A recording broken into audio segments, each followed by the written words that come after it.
Yeah. Okay, hey guys, how are you doing? All right, we're going to talk today about social media, right? You want to learn about how to make some money, right? All right. So this is what we're going to do. So check this out. I'm going to pull this thing up. They got this thing called a presentation mover thingy, and I'll press the button and see if it moves. Important information, copyright 2011, eBay Inc. and John Lawson, all right. Who the hell put this slide in here? I didn't do that. Okay, so I want to give you a little bit of warning, okay, about me. This next presentation is not like the presentations you've heard maybe in the past. This presentation is rated PG, okay? So be ready. We're going to go on a ride.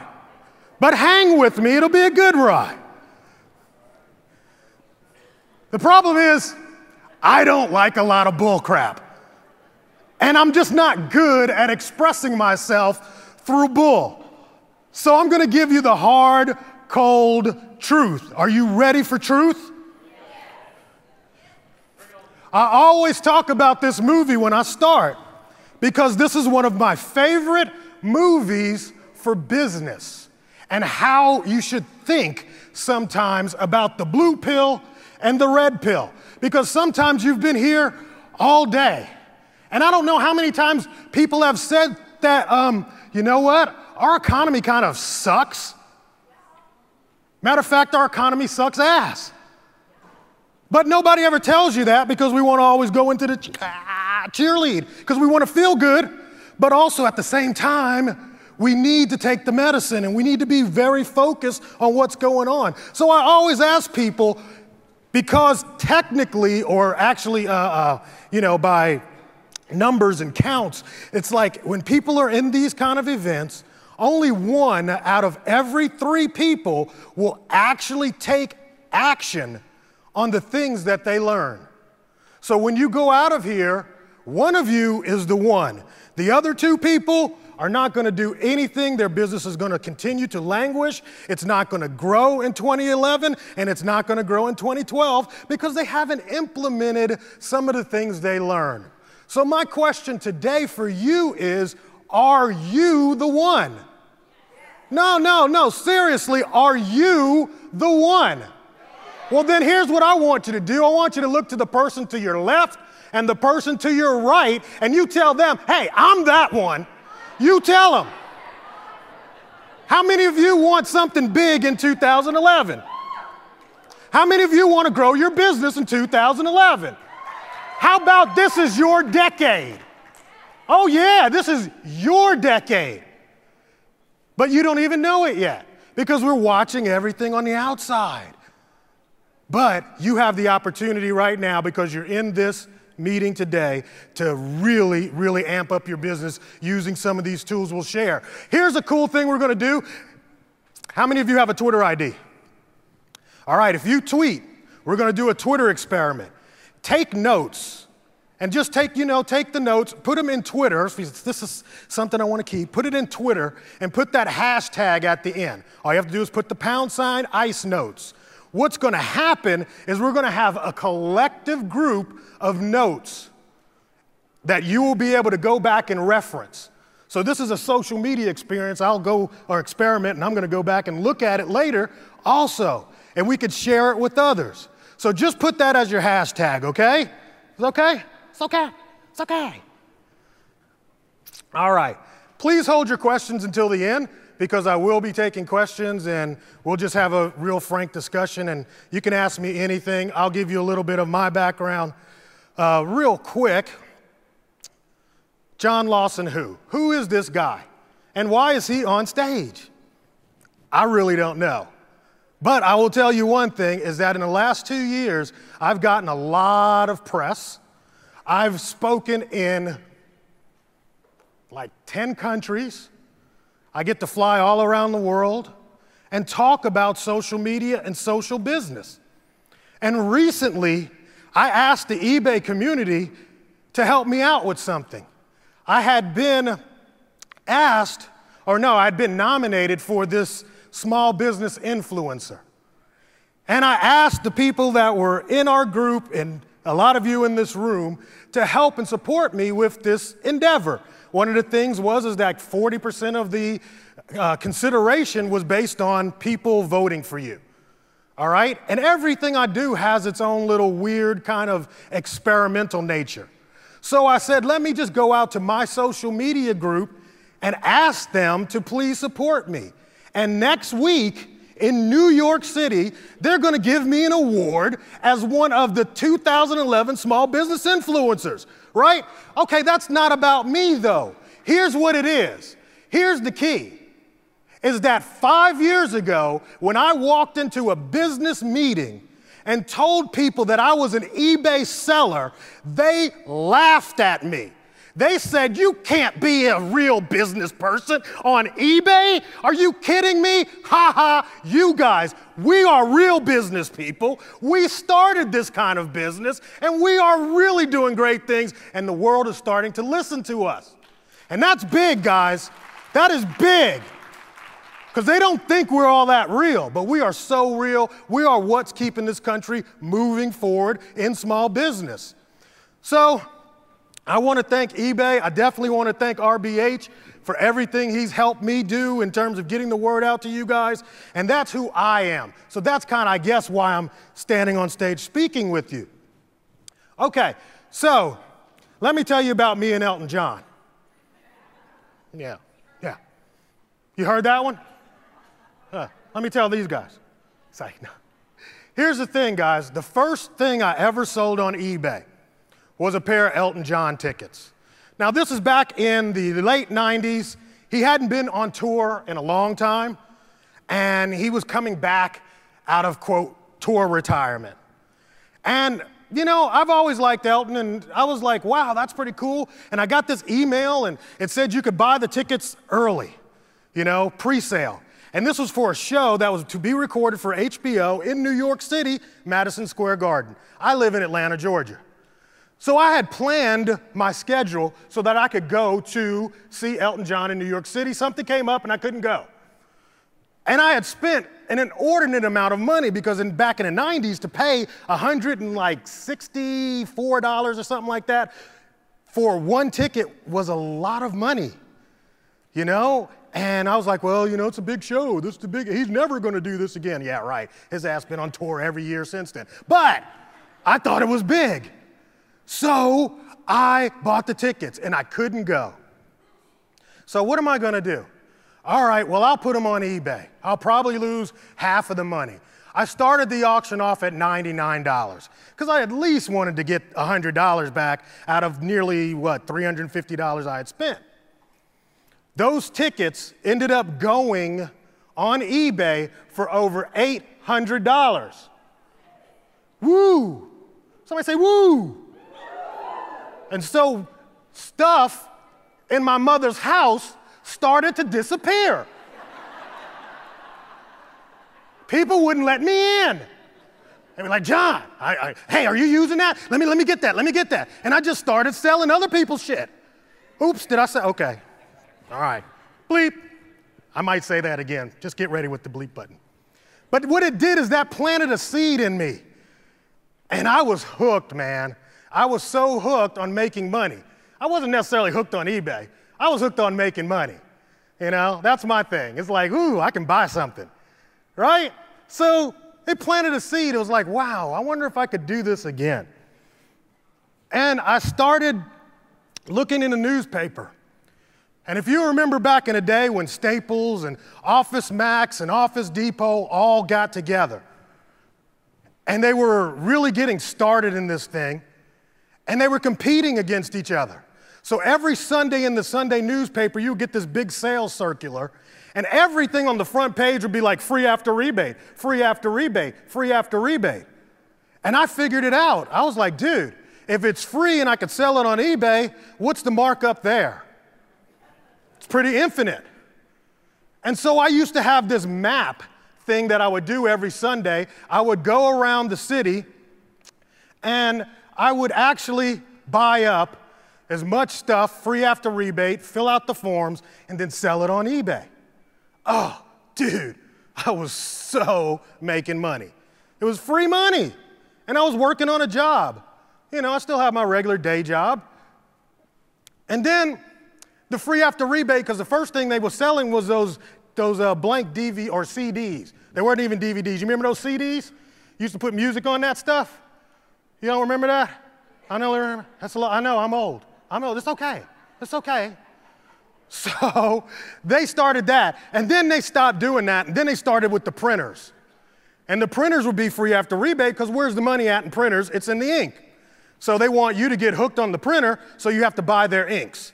Overpriced, $20 for some ink is ridiculous, isn't it? So I used to do this. I'd get the free printer, and you know what I would do? I would open the box.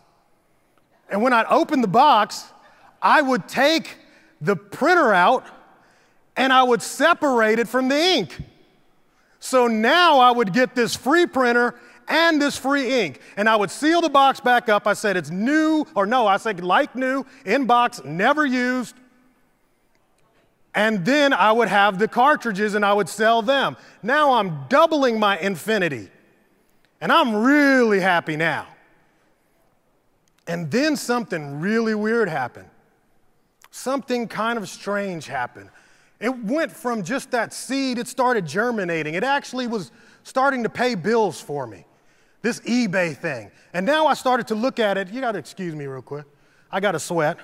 Is that okay? It's hot. Oh, my God. Oh, it's hot. I'm fat. I'm in Florida. It's just not a good thing. So it started germinating. I started feeling this eBay thing could be done. And I started really starting to get in my head, how can I do this? And then a Muppet changed my life. How many of you remember this Christmas? Anybody? I had grandmothers paying me $300. Thank God for Buy It Now. I had never used Buy It Now until this year because the auctions kept going up and up and up. And I was like, dude, what if I got 20 of them? How can I get rid of them? Buy It Now. Okay, yeah, they were paying me $300 and shipping. This is before the free shipping thing. For this stupid doll that cost $30 at the store, but they couldn't get it. So that's the back of my car. I was all over it, dude. I was driving all over the city of Atlanta finding these dolls. And I would only find one here, two there, but I ended up with dozens of these dolls. And we sold those things in probably like a 4-week period and bought a house. Literally. Had my down payment for my house and we moved. And it was so great. I'm like, man, this eBay thing, wow. I think maybe if I stopped working for the man 8 hours a day, I could probably use my brain to figure out in that 8 hours how to make up the little bit of that $50,000 job that I get to keep after I pay all the taxes, after I buy all the nice clothes to go to work in, after I get those clothes cleaned, after I get my hair did. I used to have hair, you know? All of those things became factors. And I said, you know what? I think I would rather eat peanut butter and jelly sandwiches and drive around the town looking for things to sell on eBay. And that was 2006, was the time I actually left my job. And I started selling Dell computers from the Dell outlet. You can't do this anymore. I've been out there. You just can't do it anymore. But back in the day, it was a good hustle. That's my dining room. I think somebody up here on the last panel was talking about the shoes. You know, those shoe boxes are a lot lighter than these towers. So those are those old towers with the monitor and all that kind of stuff. I had that in my house, man. It was taking over. But it was okay, because again, I was happy because why? I was making money. And now it was real to me. Now it was real. It was starting to really, really support me 100%. Because I thought I was going to have to go into my savings. I thought I was going to have to get into my 401k. I didn't have to do any of those things. I mean, literally, once I was able to transfer a lot of my mind and my mind power away from all the things that my boss wanted to put on me and actually became my own boss, it changed everything. And I found new ways to make money and make more money. So now my tree, my seed, my little germination was actually producing fruit. And that's where you want to get your business. It's one thing for you to have a tree. It's another thing for that tree to produce fruit. Why is that? It's because inside of the fruit, there is something that's really, really key to growth. It's the seed to plant a whole nother tree. The problem with some of us is that we don't recognize the seed. We like chewing on it and swallowing it. And we never reinvest anything back into the ground to watch it grow and germinate and become a tree, to make more fruit, to plant more seeds so that we can have even more money, more independence. Money might not be your thing. Independence might be your thing. Having your own schedule and not having to walk around and let somebody else drag you into things you don't want to be bothered with. And that's the beauty of eBay. I think at some level we miss why eBay is such a great company. It's because it allowed people like me and you to be self-sufficient and independent. And that is something you have got to constantly want.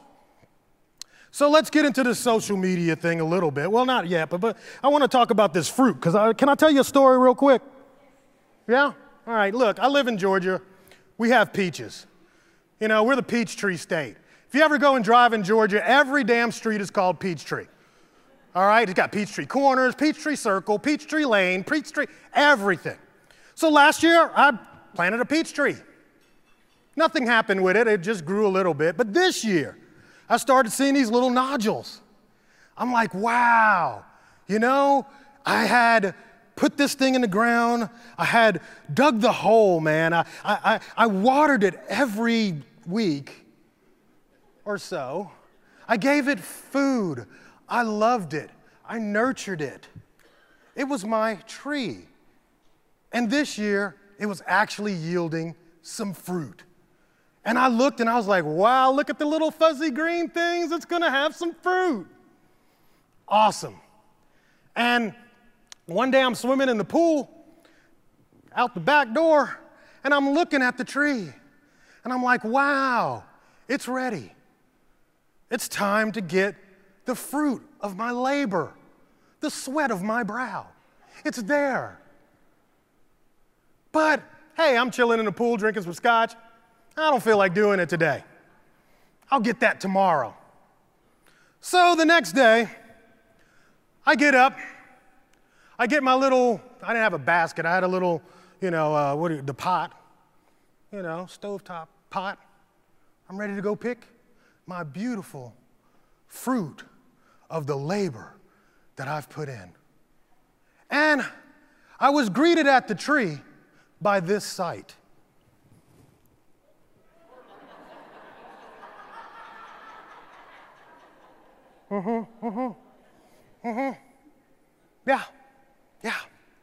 Yeah. What a bastard. And I realized as they ate all of my fruit, I had nothing but seed on the ground that they didn't want to eat. And it was that day that I realized that opportunity is never stolen from you. Or I'm sorry, it's you know how people say, well, they stole my idea. No, they didn't steal your idea. You just didn't take it to the next level. Had I picked those fruit when I saw the opportunity to pick it, I would have fruit. But I was lazy, drunk, and wet. And my fruit got taken from me by somebody who recognized, or something, or a little squirrel jerk, that had realized the opportunity that I had left on the vine. Get that in your head, man, because it was horrible. So I'm a social media specialist. I guess you never heard about that before. Everybody's a damn social media person. It's amazing to me. You know, the funny thing is that everybody that was a social media person was an SEO expert last year. And the year before that, they were email marketing experts. It's crazy. Why are there so many people claiming that they're social media? Because it's new, and most of us think it's something new and newfangled, and I need to learn about it. That's why you're here. So I'm going to teach you a little bit about it. But in order to do that, I think that Heather Locklear, you know Heather? This is Heather. I just want to prepare you for Heather's face. Okay? I just want to prepare you because this is pre-surgery Heather. Okay? This is pre-breast Heather. This is the beauty of Heather from 1982, I think. So go ahead and run Heather, and she's going to explain social media for us. When I first tried Fabergé Organics shampoo with pure wheat germ oil and honey, it was so good I told 2 friends about it. And they told 2 friends. And so on, and so on, and so on. And believe me, there's still nothing like the original Fabergé Organics. It gives me super shine, super body. And super fresh-smelling hair. Try it, and you'll tell your friends about it. And they'll tell their friends, and so on, and so on. Be sure and get the original Fabergé Organics shampoo and conditioner with pure wheat germ oil and honey. How about that? How about that? 1982, social media. You want to know what social media is? It's simple. You give somebody an experience that is so good that they tell 2 friends about it. And then those 2 friends tell 2 more friends, and so on and so on and so on. It gives you that ability now to expand your reach without you saying anything. You made the first 2 people know about it, and they go out to their network. That's social media in the easiest way for you to ever think about it. So why social media? Why is it important? It's a low-cost technology, but it's very high-end. The ability for us to communicate in a new way always changes the world. The telephone changed business. It changed the world. It was a new method of communication. The cell phone changed everything. It was a portable means of communication. Letter writing and ink changed everything. And I'm going to show you this a little bit. But one of the things that always happens is that there's some old fart that is afraid of the change because it's new. But really, it's not that new because what we're doing today is the same almost as it was yesterday. You just got new tools. So what I'm going to offer you today is social media as a test, because I have tested a lot of things in the years that I've been using social media. And so I'm going to give you my educated research. It's not the truth necessarily. It's just my research, my results, and I'm going to share it with you because I have figured out a lot of things that actually work. I've got over 40,000 people, 45,000 people now that follow me on Twitter. I've got 2,000 people that follow me on Facebook because I don't like that one as much for just going out there and following everybody. Okay? But it has the ability to just reach. And so I'm going to give you my educated opinion on how to use social media. Let's go back to the future. First, there was the written word. In order to get this written word, a lot of people had to carve it out in stone. Just like if you go there in Europe, no, you don't want to go to Europe, no, they don't carve it out in stone there. You want to go to Egypt, and you can look and you see all these carvings, these hieroglyphics on these stones. That was how they were able to communicate a single message to multiple people. Then came movable type. Movable type was around the same time as the King James Bible, and it made the King James Bible available to the layman. Do you know how scary that was to the bureaucracy at the time? Oh my God, you're going to give the common people the word? It was horrifying. But because it was so easily done, it became the #1 version that most people see. Then we got mass publication. Ultimately, we got to email. And that is a huge way of communicating. Let me ask you this quick question. We're going to do this poll real quick. How many of you use email? How many of you use email?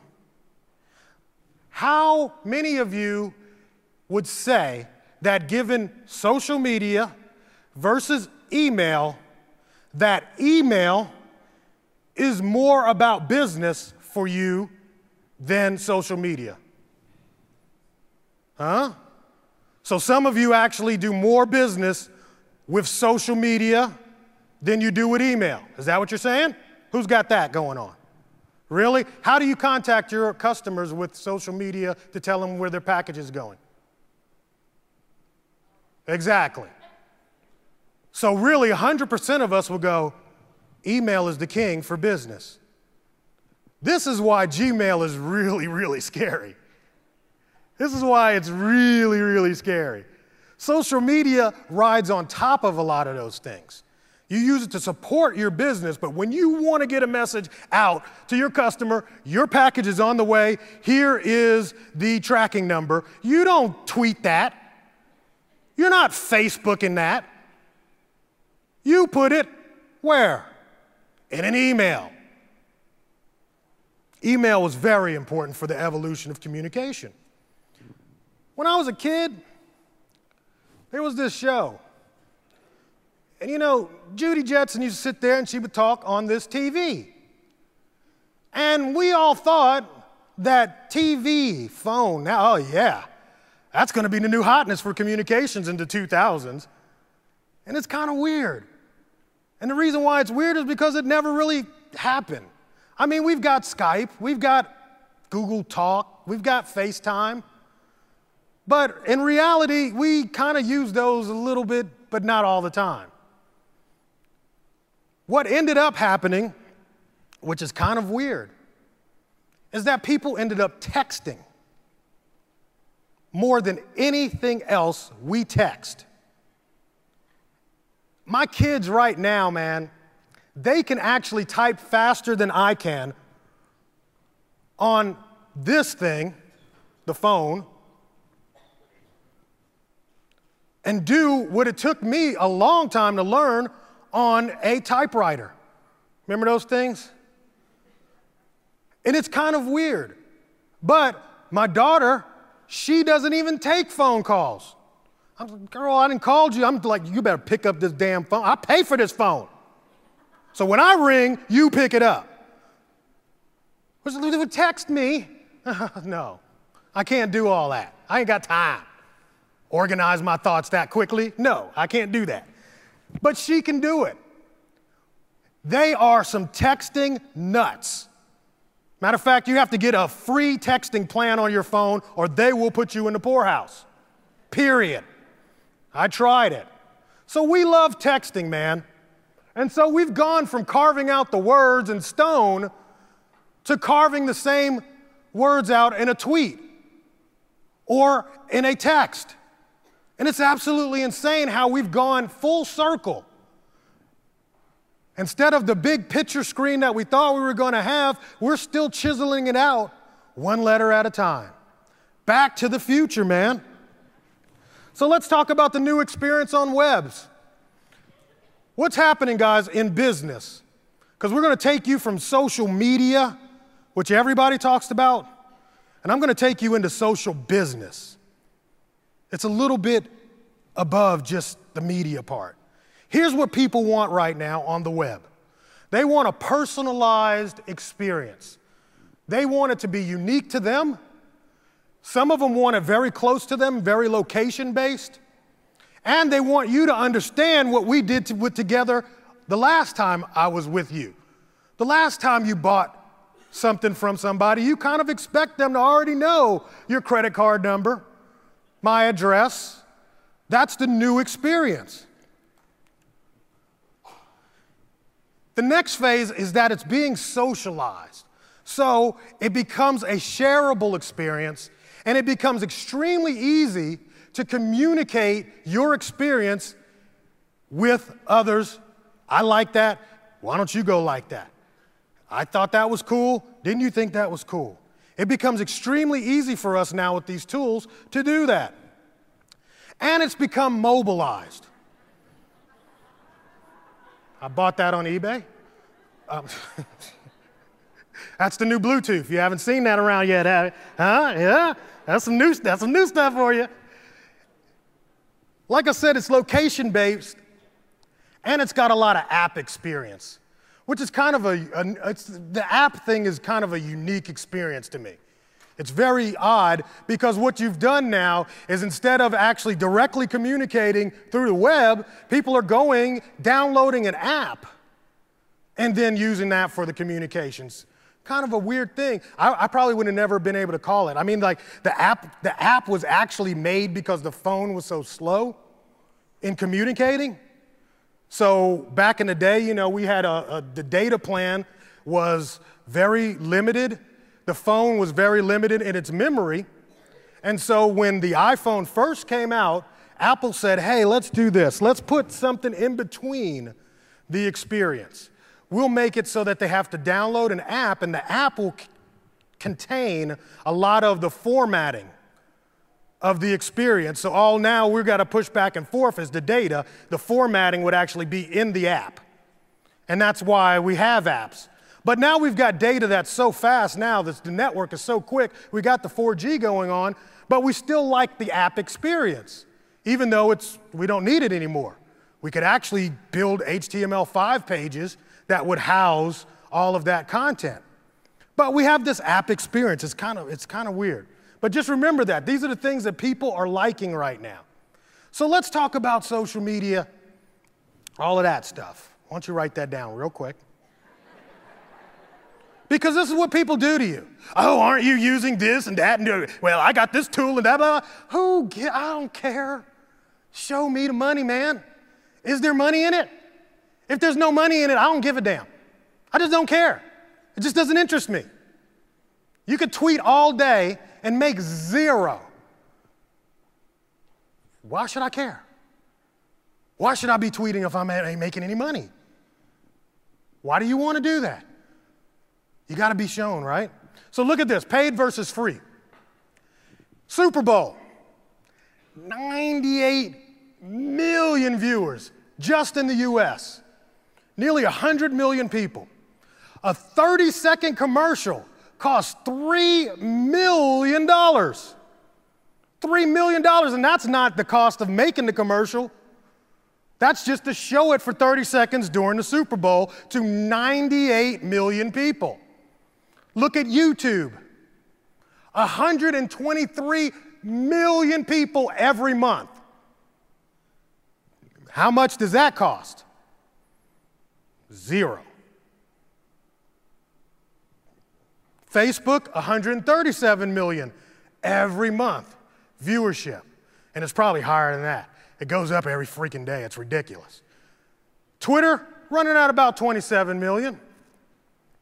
But the key is all of these tools are actually free to reach a crowd that's actually bigger than the Super Bowl when done properly. So how can you use this for your business to help you make money? The problem is, like I showed you in the last slide, is that the world of social media is huge, man. It's so big. It's a virtual world and it's huge. There's over 1,800 sites just in English for social media. That's a lot of sites.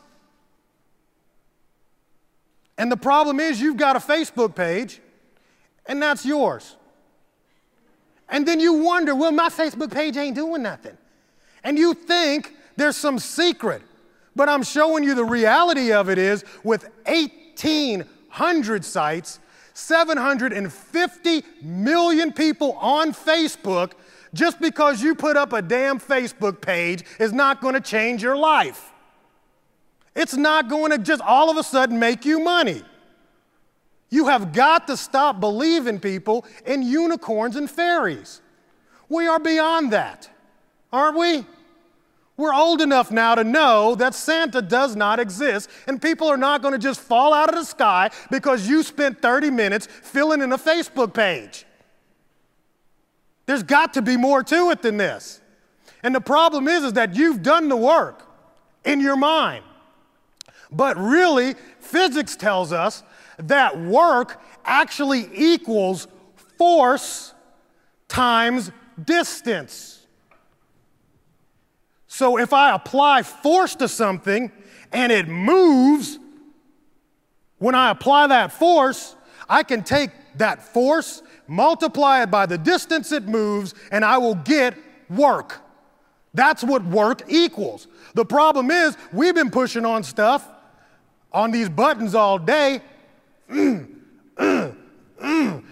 nothing's moving. But you think you've been working. But you haven't, because nothing has changed. All that has happened is you've gotten tired, and you've given up, and you think, hey, that stuff doesn't work. The problem is you didn't start with a plan. You had no plan. Your only plan was to fill that out or to retweet everything that comes out of eBay. That's your plan. That's your strategy. Will that work? How many of you actually works? Wow. Because it doesn't. The first thing you got to do to build a house is you got to know what the house is supposed to look like on paper. You need a plan. And once you get the plan, then you go and get the workers. And you give those workers the tools that they're going to need to build that house that you want built. Ultimately, you will get the house that you actually drew at the beginning. So the key is for social media is you got to have a plan. You got to know exactly what you want to happen when they land on that page. Do you want them to sign up for something? Do you want them to retweet something? You have to have some kind of call of action. That's the first thing you must do is have that plan. So I'll give you a plan. You can go get this right now. Download the 5 Fingers of Death. I know, it's crazy. Why do you call it the 5 Fingers of Death? It tells you in there. Basically, it was one of my favorite movies. So I broke it down into 5 sections. Sales, which we're about to go through. CRM, who knows what CRM is? Customer Relationship Management. Okay? Taking care of your peoples. And then knowing what they bought, how they bought it. We're going to use social media for that. UGC, that's user-generated content. And we'll go deeper into that. SEO, love it. And branding. How many of you love branding? Yeah, we're going to talk about branding because that's really big for making sales. So let's look at the new sales funnel. Here's the old sales funnel. I think I saw a slide similar to this earlier. But basically, if you look at the top line, those are the prospects. And you would make people aware of your products. They would get interested. They would consider you as the place to buy it, and then they would purchase it. And then you have the other parts of the sales funnels that are really teeny and small. Once they purchased it, you might be able to make an upsell. You might be able to cross-sell something to them. And then you might be able to get some brand loyalty. The problem is that the old media, which was like TV and radio and newspapers, they were not good for the bottom side of the funnel. Once the person got interested, you got them interested in the product and they purchased from you, you couldn't use these media to actually get engaged with that customer. So here's the new sales funnel, is because TV is not reaching as many people as it used to because we got 350 channels. It's totally different than we had 3. We got radio, we got satellite radio, we got so many things that are just taking away the attention of people. So getting that attention has shrunk the top of the funnel. But what has happened for us is that the bottom side of the funnel is being used with direct mail and email and social media tools so that we can actually get people engaged in that product. We can do what was on that commercial to get 2 friends to tell about their experience. And it's a lot cheaper. I mean, before, if you really want to get people engaged, you'd have to mail something out. You want feedback from people? You'd have to mail something out and ask them about it. Now you don't have to do that. Let's talk about branding. How many of you know what branding is? Okay, let's see. Unfortunately,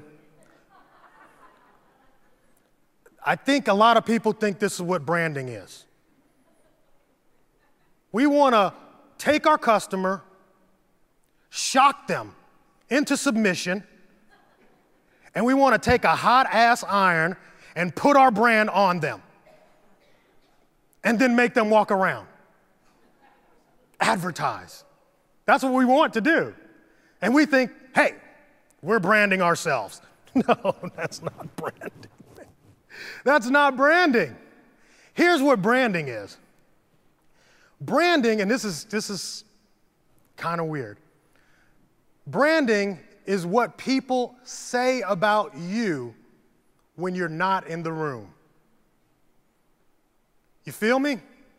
It is what people say about you, your experience, your product when you're not around. That is your brand. eBay is a brand because we know when you say the word eBay, you're going to immediately go to, I got that bad feedback, crazy. No, I'm teasing. But people know exactly what you mean when you say eBay. And they don't tell you, well, you know, the E stands for and the B stands for, and you know, they don't give you all that. All they talk about is the experience. So that's what branding is all about. It's about the experience that people talk about when you're not leading the conversation. In order to brand, you have to have a clear message. It's got to have credibility. You can't just brand some nonsense. Oh, I've got the best thing since sliced bread. No, you need to definitely know what you're talking about, and people have got to believe you. You've got to have a connection with the people for them to believe you. And you want to be able to convert people into loyal customers. You do these 5 things, and you've got a brand. It's pretty simple. Here's a good item for you. Backtype. You can write that one down. What Backtype actually does for you is it will allow you to go out there and it will see what people are saying about your brand. Now, if you have a business and nobody's heard about it, you probably won't have anything in Backtype. But what about if you sell Levi jeans? Well, then you kind of want to know what people are saying about Levi jeans, right? And how important it is to those people, when are they talking, those kinds of things. Backtype is a great place for you to get some engagement information. Especially when you're doing product research. You want to know if this is actually something I should carry? You can do that with Backtype. Great tool. The problem with a lot of us, man, is that we have actually, you ever heard the thing, you only get one chance to make a first impression? The problem with some of our people or people that I've watched in social media is they've already messed up their brand in social media. Because they have sat there on their Facebook page and it's nothing but all the same stuff that I see on your eBay page. And nobody pays any attention to it anymore. And now if you had something, if you were on fire, you couldn't get anybody to give you some water because they're no longer listening to your feed stream because all you did was just tweet out or Facebook over and over, I'm selling this on eBay. I'm selling this on eBay. Go here, click on this on eBay. Who wants to hear that? You know, if you were in a room in a dinner party and you're in there and you're mingling with somebody and you know these people. They're called insurance salesmen. You used to always run away from them because as soon as you get up to that guy, what's he going to say? Hey, who's your insurance? Oh, damn, man. He's trying to sell me insurance. Anybody insurance man here? I'm sorry. Just let me know so I can stay away. I've got insurance. It's like I'm teasing. But you know these kind of people that just constantly talk about themselves. That's not what people want to hear. People want to hear what you can do for them, and they want to speak to you about what's important to them. So you got to be ready for that in social media and not mess that up, because you only get one chance. CRM. CRM is about extending the buyer's lifetime and increasing frequency, but also it's about personalizing that experience with them. You know, it's a lot of work for me and you to actually go out there and try to, write an email every single time to every single individual person, especially as your business scales. But that does not mean, let's say right now you're doing 100 sales a week and you're able to put in a handwritten note. Well, what happens when your business is doing 10,000 sales a week? What should you do then? You probably should still write 100 handwritten notes, because that actually is getting people engaged in your business and creating a cheerleader for you. That's what customer relationship management is great for, and you can use these tools to do that. Is anybody from eBay in the room? Anybody? If you got to, okay, just go like this. Shh. I'm going to tell you sellers a secret. eBay will not allow you, can you hear me? Okay, shh, I don't want eBay to hear me. eBay will not allow you to market to your people through your email. Did you know that? Email, you can't email your buyers. But guess what? If you had their Facebook ID, you could get them, couldn't you? How many of you have a list of Facebook IDs of your customers? One. You want to touch your customer? Ask them, hey, what's your Facebook ID? Boom, done. Guess what? I can talk to my customer now. You got to do that, guys. At least ask them if they got a Facebook and Twitter ID, because that is now, they are giving you permission to actually talk. Look, listen what I'm saying. They're giving you permission to talk to them, not market to them, but to talk to them. And you want to start the conversation. How about social espionage? Wouldn't it be cool to be able to know what people are doing every day? I kind of want to know what my customer is doing all the time. I want to know what's important, not all the time, I ain't that goofy, but I want to know what's important to my customer. You know, are you into football? You know, do you do needlepoint? I know a lot of football players that do needlepoint. It's like I'm teasing. But the thing is, guys, you can actually watch what's going on with them just by knowing their social media ID. It's amazing. We don't need Big Brother to watch us anymore. He's already out of the picture. We're watching ourselves and tweeting it out, Facebooking it out. How many of you told people, hey, I'm here in Orlando at the eBay on location event in social media? Absolutely fantastic. So it's great for social espionage. And if I actually take Facebook plus Google and your Equifax account, I could know everything I need to know about anybody, right? So like I said, the Big Brother is, we don't even need that anymore. Just a couple of things of information, putting them together, and we can understand a whole world of different things about our customer and what is important to them so that we can touch their lives with our products. It just makes me feel so good. I want to help you by telling you about my shoestrings that we have on sale, right? When it's relevant. So we get the social intelligence to tell us what are people talking about? This is what you're looking for. What are they talking about? When are they talking about it? All right? When did that conversation happen? What was the activity around that conversation? Where did the conversation happen? Who is doing the talking? And this is really incredible. What's their influence level? Are they influencers or are they just talkers? Is somebody listening on the other side? And if they got people that listen, those people are influencers. You want to put a big bright star next to those Because these people are actually people that can move other people. These are the ones that do tell two friends, and the other friends actually listen and take action. You want to know if that's one of your customers. And then you want to know why they're having a conversation. Is it a positive conversation about the brand or a negative conversation? Here's where you go for that. Social mention. Write that one down. This one's cool. It'll give you good keyword research. All right? Because this is real time. This is all happening in real time, and it'll give you the sentiment, whether it's a positive experience or a negative experience or a neutral experience.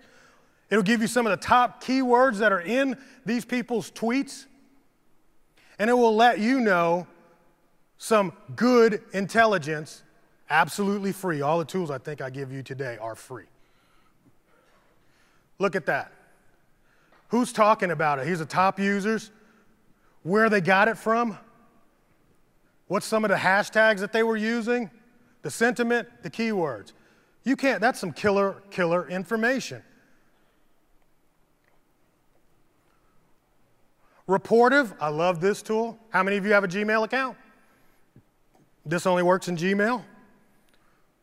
But you know on the right-hand column where they put all those ads, you download this, Reportive, and it will change that right-hand column. So guess what? Every time that somebody emails you that's your customer, it gives you their information from social media. That's killer. It's free information, they put it out there. All they do is match up the email address with the Twitter IDs and the Facebook IDs, anything that's out there, the last time they tweeted, what their last Facebook post was, it comes up right there on the right-hand side. So you can tell now how crazy they really are. When you get that crazy person, be like, oh, hell, man, she was crazy. I don't know if I want to mess with that person. But it's really cool information right there in your Gmail when they email you. Crowd Booster. I think this is still in beta. I think I'm working on a beta version of it. I don't know if it's open to the public yet. It will be very shortly. Another great reporting tool. It'll tell you about your followers and their followers. And it tells you what the reach is. So if I tweet something out right now, it's saying like this. This is one of I tweeted it out, and I had 46,000 followers.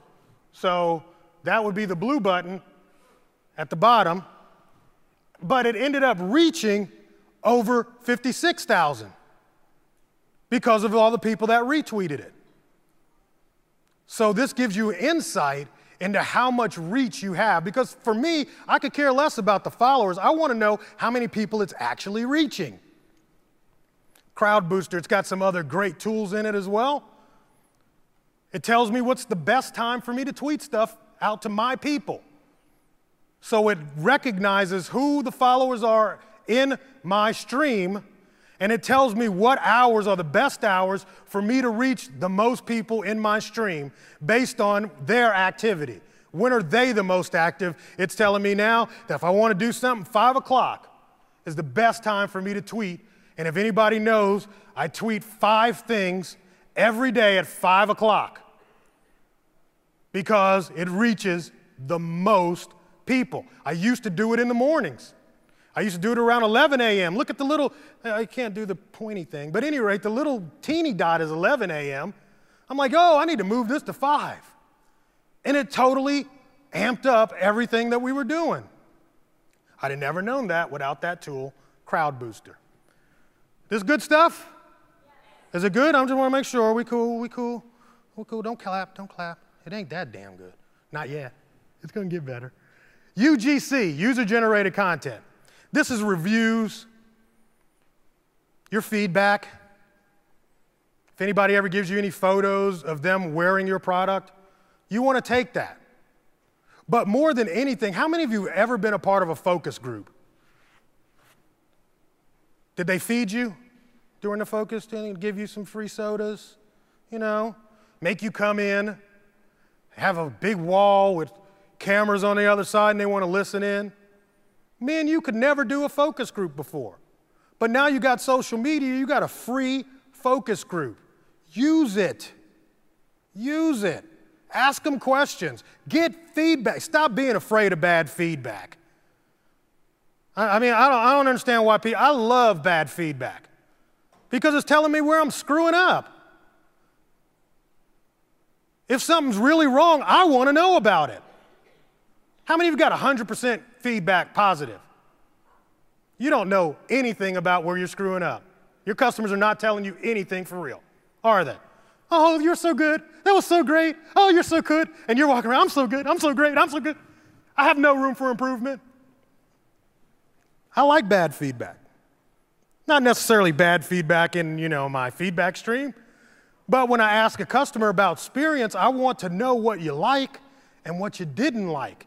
And guess what? The parts that they like, I kind of glossed through, but the part that they didn't like, I really need to know because that is area for improvement for me.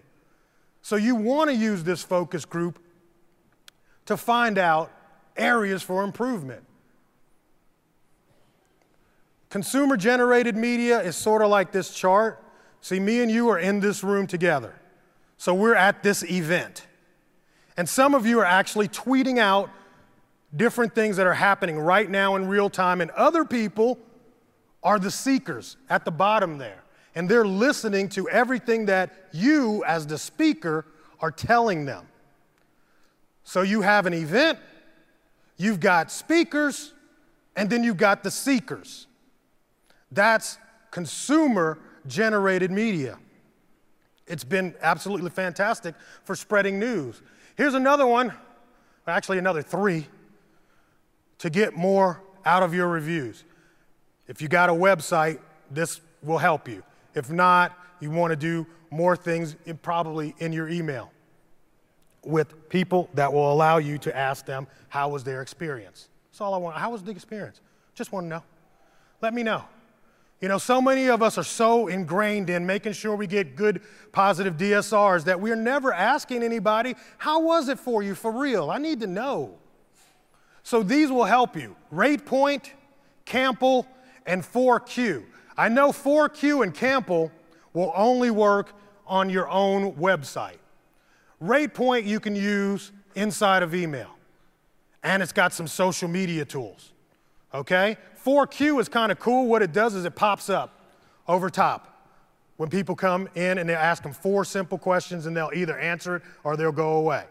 They'll just close it. But what it asks them is very important for you and it allows you to adjust your business. When a rocket ship takes off, it normally takes off going the wrong way and they adjust using all this global positioning kind of stuff all the way up to get to where they need to go. And that's what me and you have to do in our business. We got to get feedback so we can adjust. Search engine optimization, dude, I don't know anything that works better than social media for SEO. I really don't. If you know something, let me know.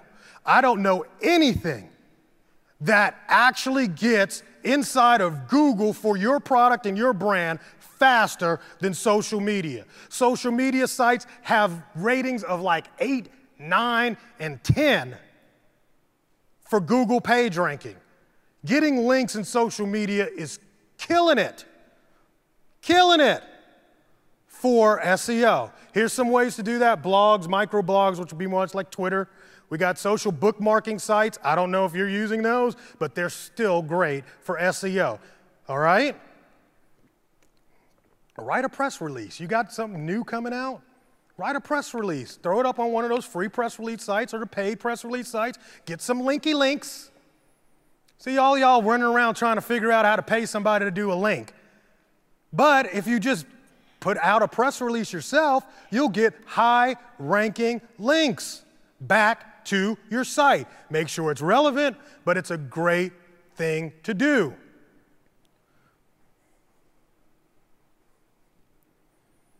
Here's me, ColderICE. If I typed in ColderICE, right now I've got over 20,000 backlinks to my place, to my blog. That's a lot of qualified backlinks. So when you do a look for things related to e-commerce, we show up. And I've done this simply by having my blog, it's #1, but then look at that, videos that I make for ColderICE. I put that word in there and now it's ranking for it. And of course, Twitter. That's why I like Twitter for the SEO purposes, because look, if you just go out to one of those 1,800, I'm gonna give you this is killer. You got your pen? Go out and start putting yourself on those 1,800 social media sites. Just create a profile. Just creating a profile will give you a backlink. How simple is that? From a highly qualified spot. I tell people all the time, I got this girl that does that for me, and I think she's in, well, it's a guy now, and he's down in South America, and that's his job. His job is making backlinks for me. Not real backlinks, just put my name out there and create my ID on these places. Boom, it's so golden. Here's how you create good content. Research keywords, find the best keywords, and then you create the content around the keyword. You don't need to keyword stuff it. You want to make sure that it's relevant. You want to talk about things that are beneficial to the customer, to the end user, and don't sell. I want you to focus in on questions. What are the most important questions that people keep asking you? If you can answer those questions, put content around those questions, people are going to start looking for those answers and you're going to show up. I'm going to show you this in a second. Focus on the questions, link to your site front and back. If you're doing a video, make sure at the front it's got your site, at the back it's got your site. Just real quick, but do it at the front and the back and post as many of these as you possibly can, because all of it is going to increase your traffic to your stuff. Here's one that I did, case study, Deals Direct. These guys are the #1 e-commerce site in Australia. So they called me in and said, John, we wanted you to do a consultation. I was like, okay, no problem. And we came down there and we sat down with their whole team and I showed them this. I said, look, I'm gonna take one of your products. Let's just take one of your easy products. And they were selling this stop snoring spray. $10, stop snoring. Cool.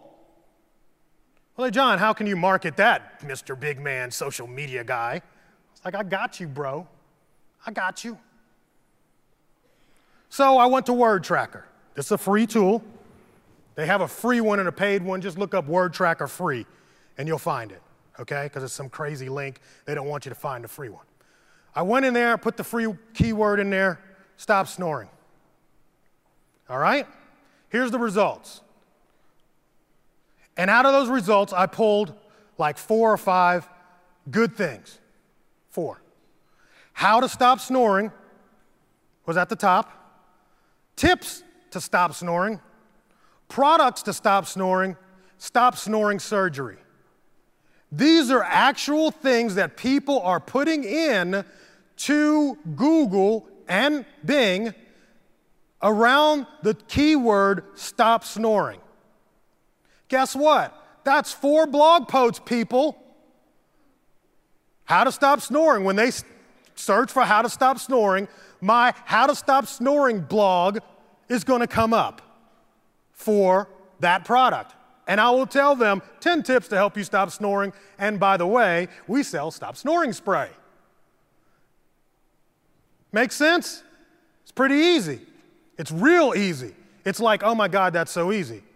Because we're always trying to figure out how to make good content. You don't have to figure that out. People are already telling you what they're looking for. All you got to do is create the content that matches what they're already searching for. Duh! It's so simple. So this is how we did it. And look, if you got people that are searching for stop snoring surgery, they're ready to get cut open to stop snoring. Don't you think somewhere in there they will try your $10 spray just in case to save me from going under the knife? So we create content around that. Killing it on stop snoring spray. YouTube. These are my favorite people on TV today. I mean, God, if Jersey Shore can be #1, then damn it, I need to be on TV. You need to be on TV. Okay, so YouTube is great for TV. Another case study. This is my case study.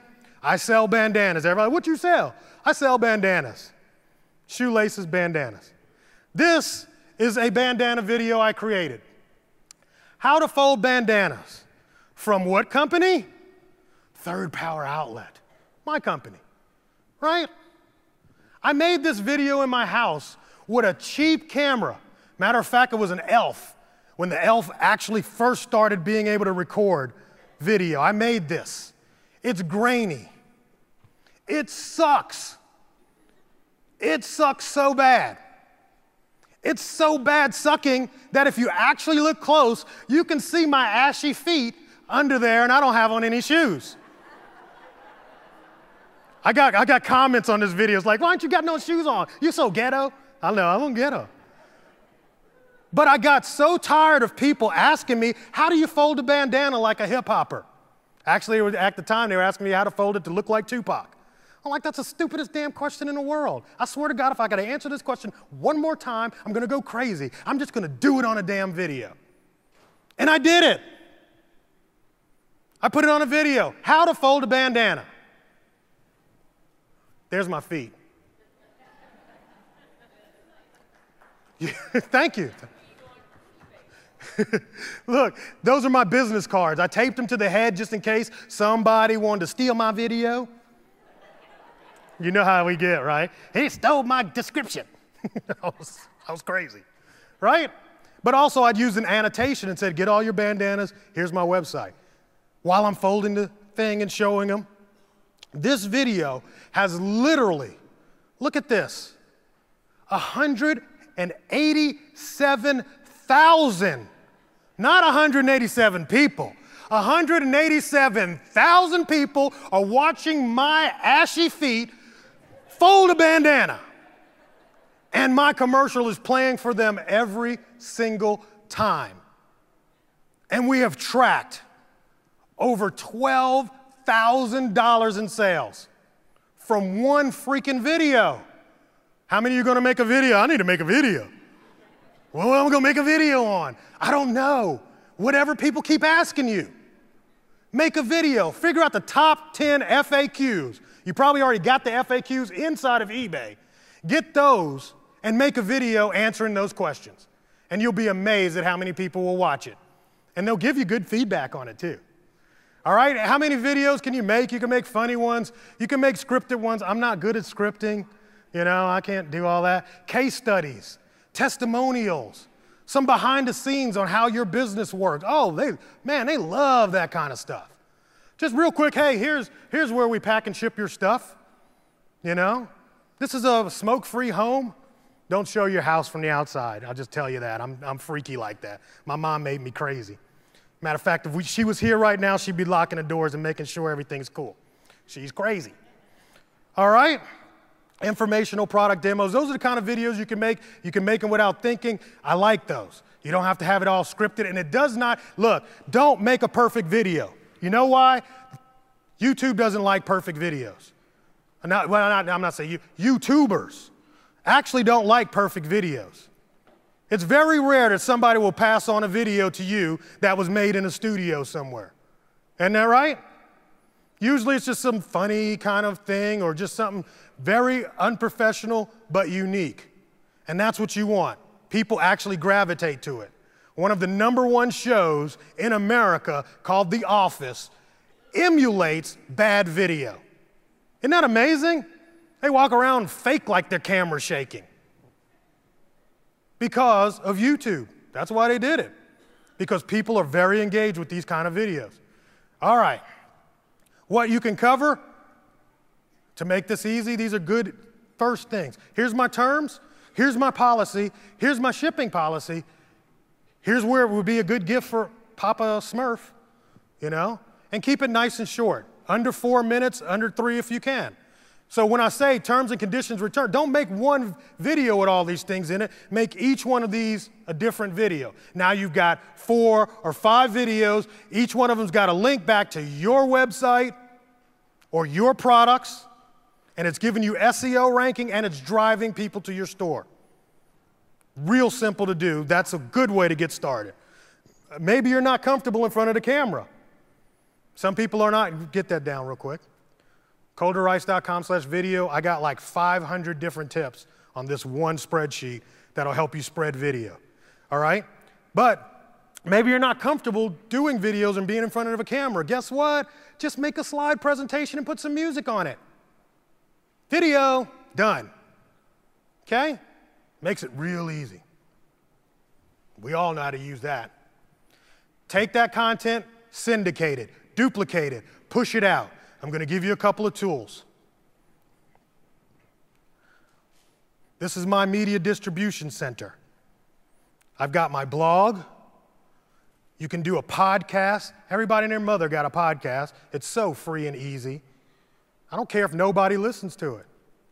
It's still giving you backlinks, and somebody's going to listen to it someday, because everything that you guys do, somebody's interested in somewhere. I don't care what you sell. Somebody's interested in it. Make yourself a podcast. Do the videos like we said. Make sure how many of you take photos of your products? Yeah? How many of you take those photos and syndicate them? Huh? You ever thought about posting those videos or those photos to Flickr? And then using the same business name or URL that you got and put that at the end of the description of the product? And then it comes up in Google when they're searching for that product? Photos. Presentations, like we said, make a presentation. It becomes a video. Press releases, ebooks. I'm not a big writer, but I wrote one. Take your video. I think you can do video these days, but slides. If you make a slide presentation, first post it to YouTube as a video, then go over to SlideShare and post it on SlideShare. You'll be amazed at how many people watch your video. I got over 5,000 people watching a stupid slide presentation of my products. It's absolutely insane. But it's more juice, more juice. And you're just repurposing. You're not doing everything all over again. You're just taking it and putting it elsewhere to get more backlinks. Tube Mogul. This is how you can take one video from YouTube and disperse it to all of the other, I think it will do 16 other video sites. Guess what? Again, each one of them giving you a link back to your store and a way for people to find your products. Okay? I guess you thought you were going to sit here and hear nothing about Facebook, didn't you? I ain't got time. Facebook's cute. I can tell you how to do some things on Facebook, but these things will actually sell. That's why I don't care about. If it ain't making me no money, I don't give a damn about no Facebook. Ain't nobody buy. You know why things don't sell on Facebook? How many of you ever bought a diamond ring on Facebook? Anybody? Anybody? Car? No? You know why? And I'm going to tell you, this is my personal opinion. I've heard a lot of people talk about F-commerce. All right? Facebook commerce, and Facebook going to be the new one. You know what the problem with Facebook is? I don't trust it. I ain't buying shit on Facebook other than a tractor to get my little lawn thing going in my Farmville. That's about it. About it. I'll give you $4. But I'm not buying something that costs a whole lot of money because there's no trust. Who trusts Facebook? Nobody. So until Facebook actually gets some trust going, I can't see it being the next platform for sales. I just don't feel it. Now, if Facebook got together with maybe an eBay or something, then you got the trust. But I'm not going to just give money to people on Facebook. I just don't think it's going to work. That's why I don't spend a whole lot of time actually talking about it for making money. I'm going to wrap it up, guys. I want to give you this story. This lady, she was orphaned at the age of 7. This is very relative to our audience. She was married at 14. How many of you were married at 14? Nobody? Okay. Maybe it's not that relevant. So I'm teasing. She had her first child at 17 years old. Her husband died when she was 20 years old, and she was losing her hair. Really? After all that crap, she would probably be bald as me. So this woman mixed up this ointment in her bathtub. Her name was Madam C.J. Walker. This was one of the first cans. And she really had no money. She was poor. And she had to figure out a way, because all of a sudden what she was mixing up was getting her hair, it was giving the Beyonce feel. She was a single lady. Okay, anyway, it's a black thing. Y'all won't get it. So anyway, she mixed it up, and it was actually keeping her hair together and to keep it from falling out. Because really, honestly, there's this thing, if you ever at the video store, and this is one of the most amazing things I ever heard, is that a black woman will spend nearly $1 million by the time she is 45 getting her hair straight. It's amazing how much money is spent on getting their hair straight. And back in the day, they would use this thing called lye to get their hair straight. And that lye was actually making their hair break and fall out. So she had a no-lye way of keeping and maintaining her hair. And she mixed it up herself. And she ended up selling it door to door. And how she sold it was she would go and she would give out free demonstrations. Hey, ladies, I would love to show you this way to save your hair. And I will give you a free demonstration. Just invite, 5, 7 people over to your house and let me demonstrate it, and we'll do your hair absolutely free. Wow. Nobody ever did it before. Today, Mary Kay, Avon, Tupperware, all of them. Guess where they got it from? Right here. It's the economy of free and demonstrating to your friends. So her company started growing.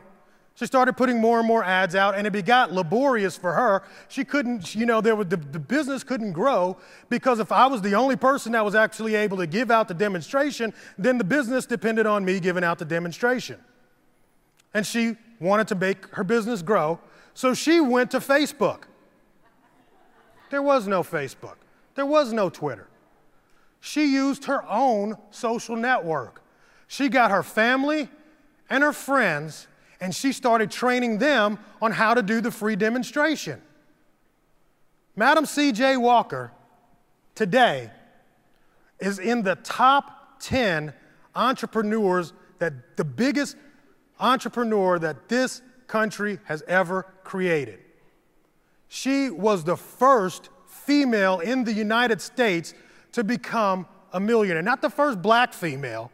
She was the first female ever to be independently made into a millionaire. Entrepreneur magazine, like I said, I believe had her at number 6 of the greatest entrepreneurs in this country. She ended up employing over 3,000 people in her business. That's her house. You can go tour this right now. It's a beautiful place, huge. But this was built in like 1918. She had Oprah money back then. Damn. I always tell this B story, man.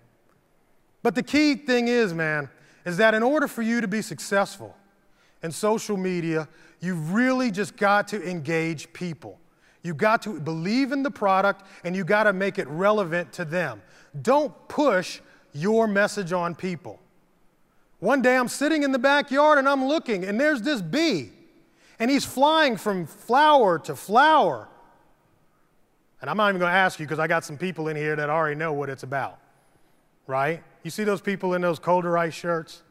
I want to, anybody that's got one of those ColderICE shirts in just gets a free CD, or DVD. And we thank Cabbage.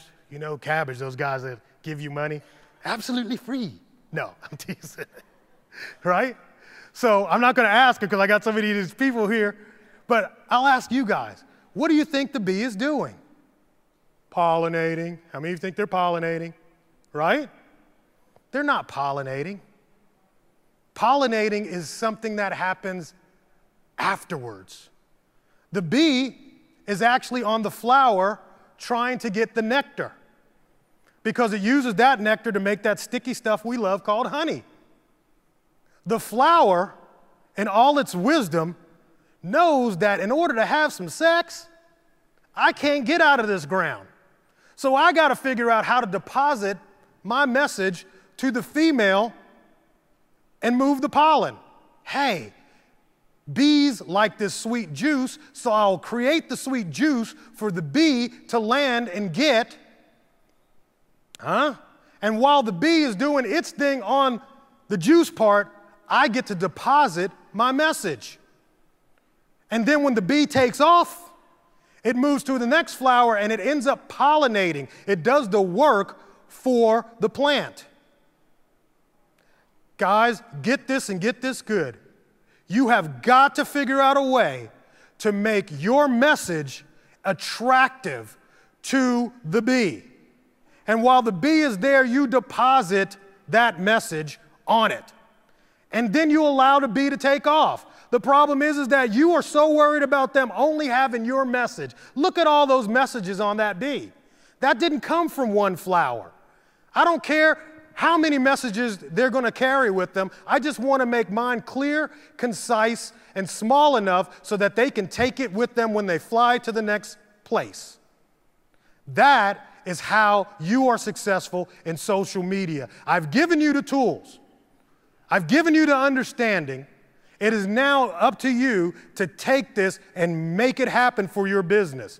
It's not hard. It's not new. You just got to think about it and stop being lazy and just retweeting all the same crap that came out of your eBay feed. Nobody cares. What they do care about are the intricacies of how whatever it is that you can sell will help and change their lives. That's the message you want to put out in social media. I want you to know about the e-commerce group on Facebook. We talk about e-commerce. How many of you like e-commerce? I love e-commerce, all right? There are a lot of groups out there. This one is completely about e-commerce. And then we've got other groups out there like Dana. She's got the Power Selling Mom. She's got a great group for just eBay talk. So we've got the eBay talk and we got the e-commerce talk, and you can get a whole lot of information from these communities. Use them. That's me.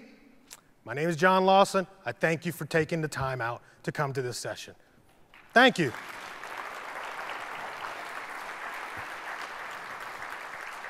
I got time for 2 questions. Anybody got a question? Yes. Scream it out. Jane, not Judy. It was Jane. She was talking to Judy. Judy was the daughter. She was the hot one. Yes, I got you. Anybody else? Question? None? We're done? All right. Thank you so much, guys. I warned you, you didn't believe me. I warned you, and now you're caught. There's some people that you just can't trust. Some people talk way too